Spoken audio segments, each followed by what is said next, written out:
Okay, before we start, real quickly, I just need to make sure that...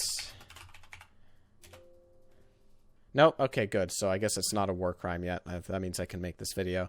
Hello, Internet Personas. My name is Valefisk, and welcome to the Art of Border Gore, the new series where I take various Paradox titles and, using the map, create what to some may be an abomination, but to me is an artistic masterpiece. Today we'll be taking a look at, as you might have guessed from the title, Civilization 3... Oh, wait, no, though. The script says Hoi 4. Oh, well, that's disappointing, but the script doesn't lie. So, Hearts of Iron 4, a prime example of why artificial intelligence will never replace any of our jobs, and an excellent canvas for committing visual atrocities. First things first, we need to decide who we're going to paint this beautiful painting as. We have many options to choose from the neighborhood-friendly painter Adolf Hitler to the famous mustache impressionist Joseph Stalin. However, today I'm going to play as the United States of America, entirely for one reason. You see, the human eye can only sustain so much of this stuff before it collapses in on itself and becomes a black hole. And if that happens, I probably won't be able to see anymore, which means doing computer stuff would be a bit more difficult. By playing as the United States, the whole process will be done much faster than otherwise, and I therefore reduce the strain on my eyes. Anyway, now that we've selected our artist, let's begin. Now, before we even really get to painting the map, you're going to notice a problem: our color palette. You see, the US only has two colors to choose from in the beginning of the game: the USA's eye bleach blue and their puppet the Philippines' smoggy purple. So the first step then on the road to artistic glory is to go around and puppet a bunch of people. Thankfully, the USA is in the perfect position as the sole power in the Americas to go and sweep up all of the Latin minors to use as paint. I recommend starting with the Caribbean, since Cuba, the Dominican Republic, and Haiti are all islands and won't be immediately obvious when your painting is done. Once I had them under my belt, I moved on to the bigger dogs, from Venezuela to Colombia and then to Mexico. Now before I go any further, let me explain how exactly you're doing these peace conferences. Basically, once you've conquered a nation, simply give individual provinces to your puppets on the list like you see on the screen, leaving one single province to the nation being conquered so you can puppet him and increase the number of colors in your palette. Anyway, once you've collected all your favorite nations and assembled your team, it's time to take on the old mother country, the British. Or more specifically, the Allies, but that doesn't have the same ring to it. By this point in the game, you should have maybe 6 or 7 puppets across the Americas, and across the pond, the war should have broken out by now, and Britain should be distracted.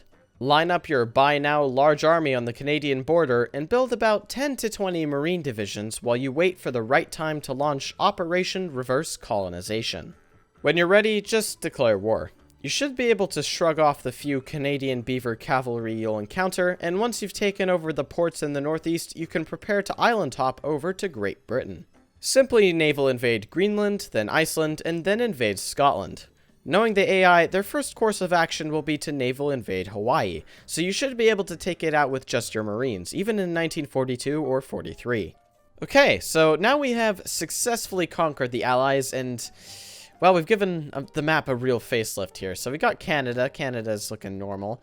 Once we get over to Europe, it's looking even better. I mean, just look, the UK, it's so much more lively than it usually is. I mean, all the rain is gone. It's sunny. It's great. France, looking equally brilliant. I love this Cuban purple that we've got going on here. Denmark and the Philippines, sorry, Norway. They're the Philippines now, but it used to be Norway as well. We fixed them. This part of Poland has been fixed. And, of course, we've also done Africa, because, I mean, come on, who doesn't want the Dominican Republic owning this giant chunk of Egypt? And then there's India, which is looking interesting, including Norway. Norway's over here, the Soviet state of Norway. I of course, took Indonesia, because I wanted the rubber. And finally, Australia. So the faction's doing pretty good. We own a very large chunk of the... Hold on a minute. Oh, I spelt painters wrong. Oh well, honestly, the meaning doesn't really change in this video, does it? So, now we need to shift our attention to the last remaining member of the free world, Nazi Germany. Free world? Yeah, oh well. Right, anyway, my eyes are starting to hurt, so let's get back to it.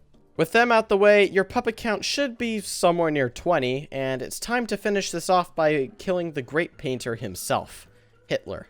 In my game, Hitler had, surprisingly, successfully steamrolled and annexed the Soviet Union, so I didn't even have to deal with the commies. The war was surprisingly easy, as I brought my entire army to the French border and used my hardened Marines to land from the north. After I successfully beat Germany, finishing the war was as easy as opening up the console and using occupation paint to take Japan. I mean, not that I actually did that, I'm just saying it was as easy as opening up the... I'm just digging myself into more of a hole, aren't I? Right, now that Hitler is successfully out of the way, the great masterpiece is done.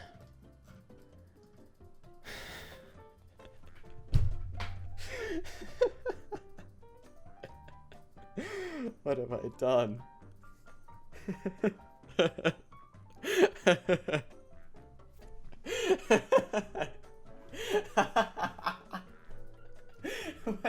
What even is this? I don't even know anymore. The whole world, save like the Middle East, I don't want to touch them. Just, it's beautiful. The whole thing is beautiful. The whole thing is owned by the Global Painters Union. Except for this guy, it would seem. For some reason, the comment turns green. It's just beautiful. Right, well, anyway, thank you guys for watching. If you'll excuse me, the noose I tied to my ceiling fan earlier is looking mighty enticing over there. I think I'm gonna go just go use that.